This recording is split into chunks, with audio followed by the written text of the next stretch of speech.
خدا اپنی قدرتوں سے ظاہر ہے، وہ اتنا ظاہر ہے کہ اس سے زیادہ کوئی ظاہر نہیں ہے، لیکن وہ اتنا پوشیدہ ہے کہ اس سے زیادہ پوشیدہ کوئی نہیں ہے۔ کیوں؟ آپ مجھے بتائیں، اگر آپ کسی ایسے شخص کو اس دنیا میں لائیں جس کا یہ کبھی ایکسپیرینس نہ ہو کہ مرغی کے انڈے میں سے چوزا نکل سکتا ہے، اور آپ اس کو بتائیں یہ دیکھو یہ مرغی نے جو انڈا دیا ہے نا، اس کو ذرا توڑو، وہ توڑ کے دیکھے، اس میں ایک لیسدار مادہ نکلے، اس کا ایک کور ہو، پھر آپ اس کو کہیں کہ یہ جو انڈا ہے یہی مرغی 22 دن کے لیے اپنے نیچے رکھے گی یا کسی مشین میں ہم رکھیں گے، اس میں سے ایک زندہ مرغی اور نکل آئے گی چھوٹی سی۔ جس کو یہ ایکسپیرینس نہ ہو، کیا وہ یہ ماننے کے لیے تیار ہوگا؟ نہیں مان سکتا۔ اگر کسی شخص کو یہ درخت دکھائیں اور کہیں یہ درخت دیکھ رہے ہو، ہاں جی ہے، اس کا ایک بیج توڑیں جو اس میں سے یعنی پھول میں سے نکلتا ہے، اس کو کہیں گے جی یہ جو بیج ہے نا، اس بیج کو جب میں زمین میں بوؤں گا نا تو یہ اس سے 6 ارب گنا بڑا درخت بن جائے گا اسی بیج میں سے نکل کے۔ اگر اس نے یہ ایکسپیرینس پہلے نہیں کیا ہوا اور وہ کسی ایسی دنیا کا باشندہ ہے جس کو پتہ ہی نہیں سیڈ کیا ہوتا ہے، درخت کیا ہوتا ہے، کیا وہ مان لے گا؟ نہیں مان not at all.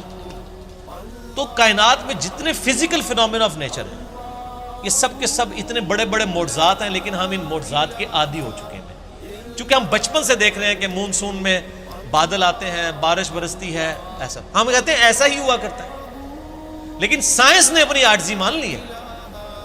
Science 3 questions کے ساتھ ڈیل کرتی ہے، ایک سے اس نے ہاتھ اٹھا لی ہیں، 2 پہ وہ کہتی ہے ہاں ہماری یہ فیلڈ ہے،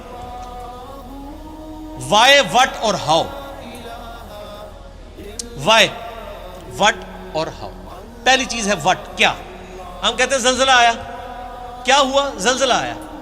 سائنس سے جب پوچھتے ہیں کہ یہ زلزلہ کیوں آیا، وائی، تو وہ کہیں گے ٹیکٹونک پلیٹس کی ڈسٹربنس کی وجہ سے۔ جب ہم ان سے پوچھتے ہیں کہ یہ ٹیکٹونک پلیٹس جو ہیں یہ ڈسٹرب کیوں ہو جاتی ہیں، ان کا ٹائم فریم کیسے سیٹ ہوتا ہے کہ انہوں نے ابھی اسی وقت ڈسٹرب ہونا ہے، وہ کہتے ہیں یہ تو ہاؤ والا سوال ہے، کیسے؟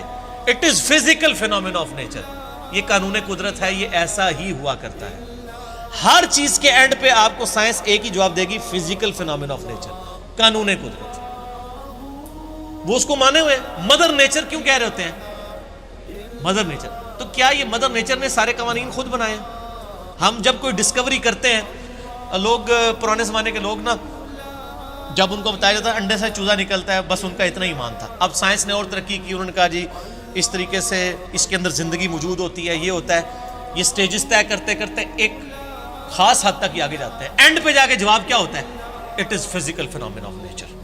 میٹر کیسے بنایا؟ اچھا جی، matter can never be created not be destroyed, first law of thermo dynamics.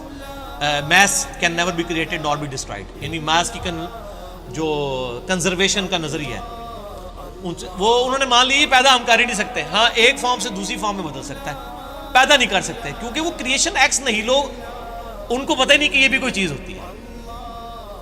وہ کہتے ہیں بس سب کچھ تھا، اب آگے چلیں۔ ہم کہتے ہیں وہ سب کچھ تھا، اس سے پہلے کیا تھا؟ وہی چیز ہے، وہ جیسا ڈارون نے کہا ہے کہ میں جب بھی مور کو دیکھتا ہوں نا مجھے بخار چڑھ جاتا ہے، کہ جب یہ مور پر پھیلاتا ہے یہ اتنے آرگنائزڈ، کیا اس نے مور نے خود اپنے آپ کو بنا لیا یا اس کو کسی نے بنایا؟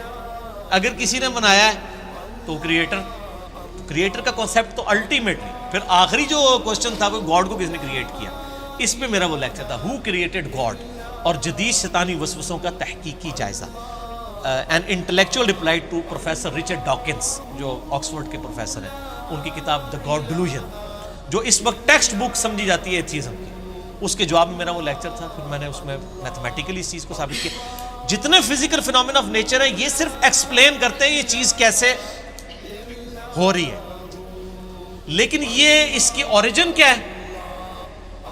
سورج مشرق سے نکلتا ہے، یہ ایک انفارمیشن ہے، اس انفارمیشن نے سورج کو پیدا نہیں کیا۔ اب جتنے میتھمیٹیکل فارمولے، میتھمیٹیکل جتنے بھی ایکویشنز ہیں وہ ایکسپلین کرتی ہیں ورکنگ کو، ان ایکویشنز نے اس چیز کو پیدا نہیں کیا ہوتا۔ سورج کے اوپر آپ کیمیکل فارمولے لکھ لیں، یہ ہیلیم سے بنا، ہائیڈروجن، یہ فارمولے ہیں نا، کیا ہیلیم نے سورج کو پیدا کیا ہے؟ ہائیڈروجن نے پیدا کیا، وہ تو خود پیدا ہوئی ہے۔ تو ہر چیز کو ڈپ ڈیک کریں گے ایک supreme being, super natural agency, supreme authority کی طرف آپ کو گائیڈنس ملے گی، اور وہ ہر چیز انسان اپنے اوپر غور کر لے سر، میری مرضی کے بغیر میرے گردے روزانہ 25 دفعہ ڈائلیسس کر رہے ہیں. میری مرضی کے بغیر میری آنکھیں روزانہ 12,000 دفعہ جھپک رہی ہیں. 23,000 دفعہ سانس اندر اور 23,000 دفعہ باہر میرے پھیپھڑے کر رہے ہیں میری مرضی کے بغیر. میرا دل روزانہ 1,00,000 دفعہ دھڑک رہا ہے. 10,000 لیٹر خون پمپ کر رہا ہے میری نسوں میں, جس کی لینتھ 1,00,000 کلومیٹر ہے. یہ تو آج سائنس کی برکت ہے نا. ریویلڈ نالج کے بعد یہ ایکوائرڈ, دو ہی نالج ہے نا اسلام میں, یا ریویلڈ نالج ہے وہی کا علم, یا acquired knowledge, knowledge obtained through observations and experiments. Definite علم ہے. اسی ایکوائرڈ نالج نے آج ہمیں اس قابل کیا. یہ میری ویڈیو ریکارڈ ہو رہی ہے. آج انسان کو اللہ تعالیٰ نے کتنا ایک ترقی کروائی کہ اس نے کیا کچھ نہیں کر لیا.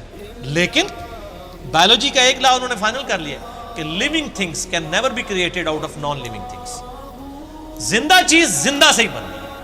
انڈا کوئی نہیں بنا سکتا سائنٹسٹ, سیڈ کوئی سائنٹسٹ نہیں بنا سکے گا, وہ درخت میں سے ہی لینا پڑے گا.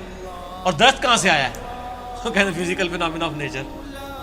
درخت کو ماننا پڑے گا پھر آگے چلے گی آپ. تو آپ نے جس چیز کو پہلے مان لیا ہوا ہے نا, اصل میں اس کو ڈیپ ڈیک کریں گے نا تو اس کے بنانے والا ہے. ٹھیک ہے نا. تو یہ خدا ظاہر ہے, لیکن وہ باطن اس لیے کہ ان الذین یخشون ربهم بالغیب لهم مغفرۃ واجر کبیر. جو لوگ بغیر دیکھے اپنے رب سے ڈرتے ہیں ان کے لیے ہے مغفرت اور اجر عظیم. ورنہ تو امتحان رہے گا نہیں. یہ دنیا امتحان کا اسی لیے ہے کہ اللہ تعالیٰ صرف اپنی قدرتوں سے عیاں ہے, خود بیک فٹ پہ ہے. مجھے تو ہر چیز میں خدا نظر آتا ہے. مجھ سے پوچھیں, میں جب تربوز کاٹتا ہوں نا, میں پریشان ہو جاتا ہوں کہ یار اتنے سے بیج سے اتنی آرگنائزڈ فارم میں یہ تربوز بنا, جس میں کروڑوں تربوزوں کا ڈیٹا موجود ہے. وہ جتنے بیج ہیں, ایک ایک تربوز, پھر اس سے آگے تربوز, پھر اس میں مٹھاس ہے, پھر اس کی ایک بار کھال ہے, اسی کو آپ کاٹ کے باہر رکھے خراب ہو جاتا ہے. ویسے یہ آپ کی ڈیری پہ تربوز پڑے رہتے ہیں, خراب ہی نہیں ہوتے ہیں. کاٹنے کی دیر ہے, فریج میں رکھنا پڑ جاتا ہے آپ کو. تو سر ہر چیز میں خدا.